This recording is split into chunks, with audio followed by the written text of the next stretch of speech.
dan kuman-kuman dari penyakit kamu ke orang sekitar kamu melalui udara maupun melalui droplet atau percikan. Tapi jangan khawatir, kamu bisa mencegah dengan menerapkan etika batuk yang benar. Caranya mudah. Yang pertama, pada saat kamu batuk, gunakan tisu atau sapu tangan pada saat kamu batuk dengan menutup hidung dan mulut kamu.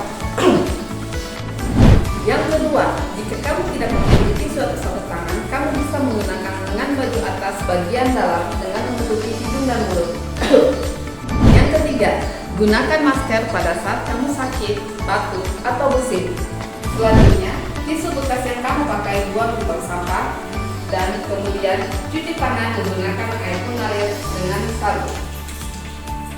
Dan yang terakhir, jangan suka meludah atau membuang dahak di sembarang tempat.